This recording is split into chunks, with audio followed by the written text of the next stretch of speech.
फातिमा की रानी माँ, प्रभु यीशु की माँ, आसरा तू ही है माँ।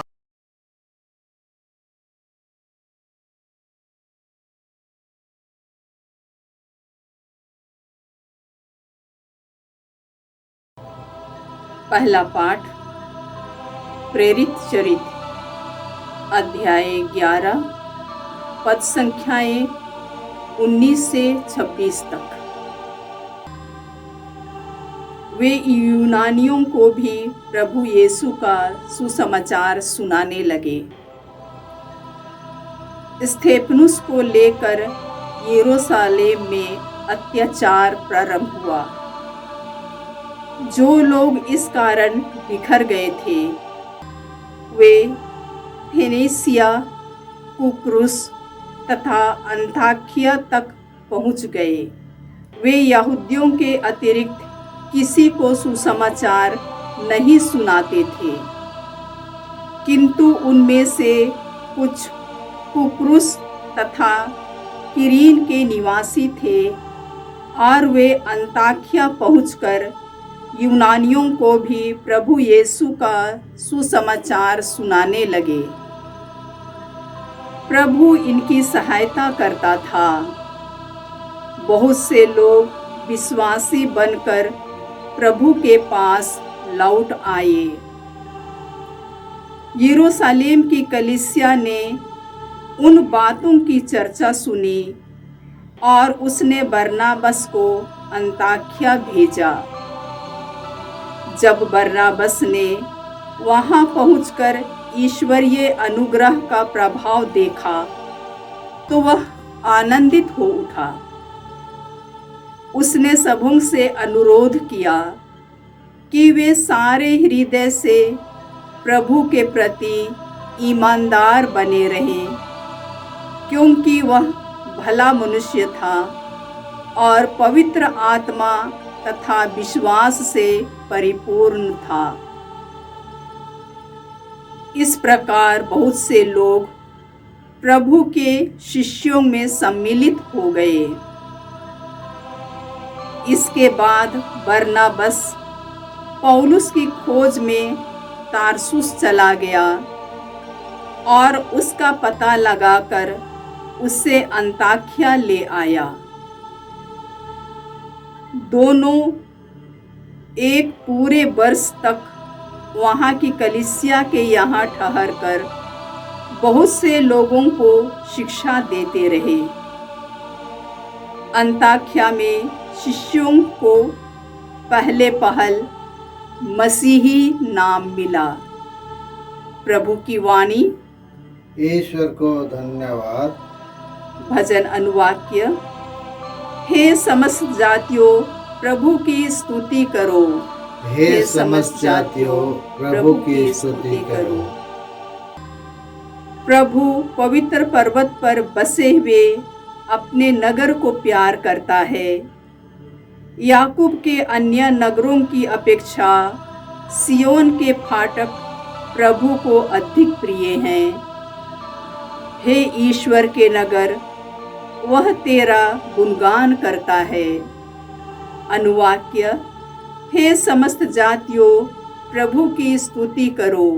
हे समस्त जातियों प्रभु की स्तुति करो।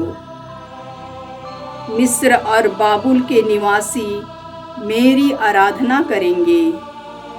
जो तीरुस, फिलिस्तिया और इथोपिया में उत्पन्न हुए हैं, वे सभी सियोन को अपनी माता कहेंगे, क्योंकि वे उसकी संतान बन जाएंगे।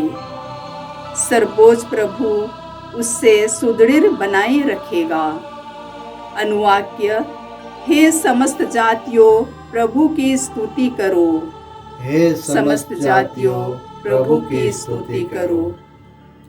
वह राष्ट्रों की सूची में उनके विषय में लिखेगा कि वे सियोन की संतान हैं।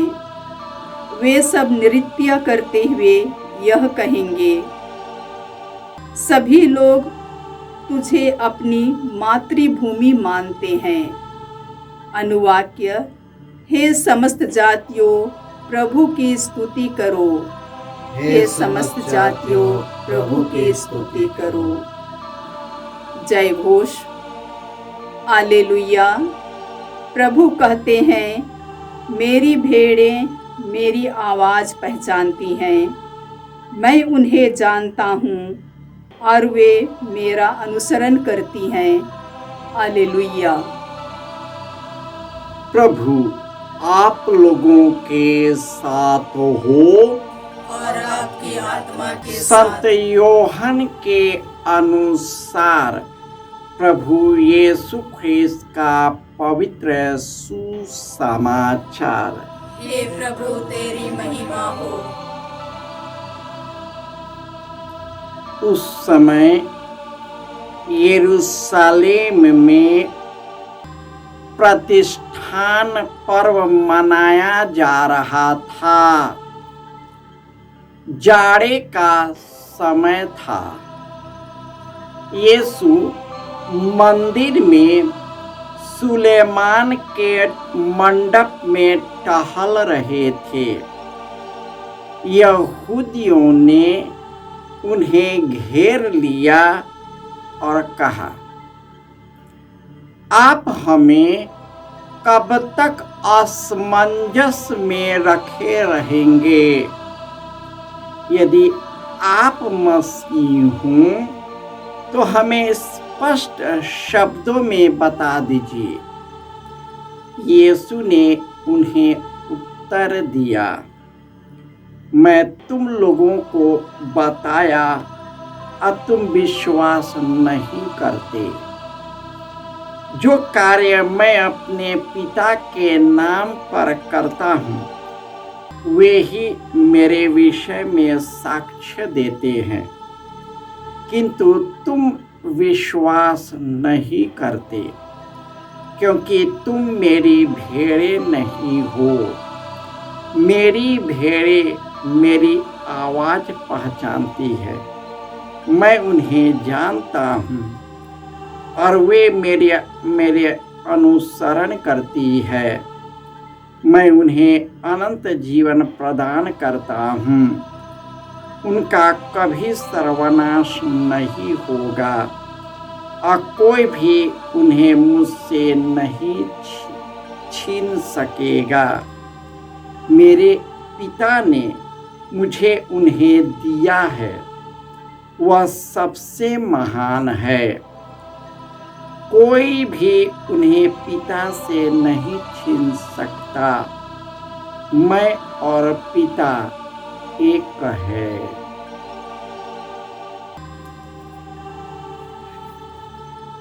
यह प्रभु का सुसमाचार है। हे क्रिस्त तेरी स्तुति हो। ख्रिस्त में प्यारे भाइयों और बहनों, प्रभु यीशु ने कहा, भला गड़ेरिया मैं हूँ, मैं अपनी भेड़ों को जानता हूँ और मेरी भेड़ें मेरी आवाज़ पहचानती है। मैं उन्हें जानता हूँ और वे मेरा अनुसरण करती है। मैं उन्हें अनंत जीवन प्रदान करता हूँ, उसका कभी सर्वनाश नहीं होगा।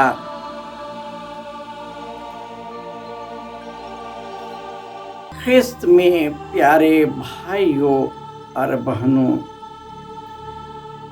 आज के पहले पाठ में हम सुनेंगे किस प्रकार स्तेफनुस को लेकर यरूशलेम में अत्याचार प्रारंभ हो गया।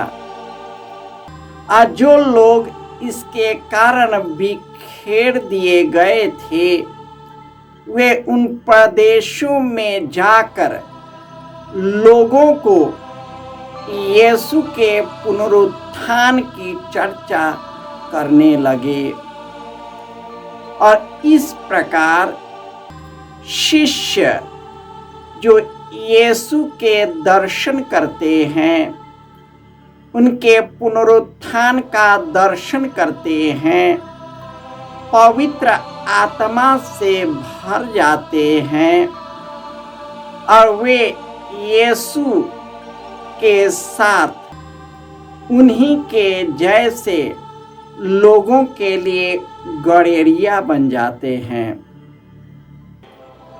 जो प्रभु यीशु के मार्ग पर चलते हैं, प्रभु यीशु अपने सहायक पवित्र आत्मा को प्रदान करता है, जो विषम परिस्थितियों में उन्हें साहस और धैर्य प्रदान करता है और वे लोगों को शुभ संदेश सुनाने लगे और यीशु के नाम पर कई चमत्कार दिखाने लगे।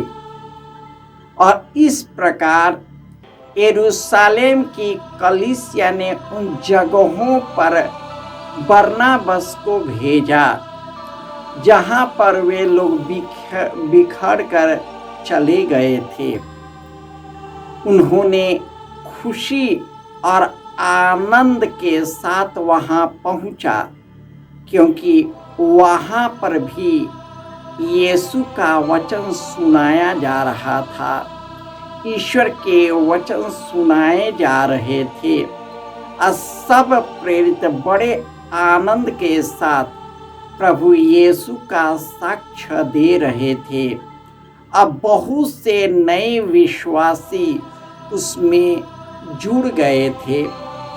इसलिए बरनबास, जो पवित्र आत्मा द्वारा उत्प्रेरित था, उन्होंने लोगों से कहा, आप यीशु मसीह से जुड़े रहे और उनसे निरंतर प्रार्थना करता रहे। हमारी प्रार्थना हमें ईश्वर में पूर्ण आस्था और प्रभु यीशु का पुनरुत्थान हमें आगे बढ़ने में शक्ति देती है। परिस्थितियां कितनी भी विकट क्यों न हो, हम उन परिस्थितियों से लड़ने के लिए सक्षम हो जाते हैं, क्योंकि हमारे अंदर जो पवित्र आत्मा निवास करता है वही कार्य करता है और यीशु की ओर उन्मुख करता है। अतः हम विश्वासियों को अत्याचार और अन्य प्रकार के विरोधी दल से घबराना नहीं चाहिए, क्योंकि यीशु के ज़माने से लेकर आज तक जो उनके गड़ेरिये नहीं हैं, भेड़ नहीं हैं, वे यीशु की आवाज़ नहीं पहचानते। प्रभु कहते हैं, मैं भला गड़ेरिया हूँ, मेरी भेड़ें मेरी आवाज़ पहचानती है, मैं उसे जानता हूँ। जब प्रेरित उनकी आवाज़ पहचान गए तो वे सचमुच में यीशु के भेड़ बन गए और वही भेड़ लोगों का चरवाहा बना और लोगों को ईश्वर के मार्ग पर ले चला। अत्याचार, भूख, नग्नता, जोखिम या तलवार, ये सब चीज़ें उन्हें रोक नहीं पाया, परंतु हिम्मत के साथ वे आगे बढ़ते गए। उसी प्रकार हम अपने जीवन के मुश्किल समय में हम यीशु से जुड़कर उसका मुकाबला करते हुए उन्हें परास्त करें, क्योंकि यीशु इन सब चीज़ों पर विजय प्राप्त किया है। जय यीशु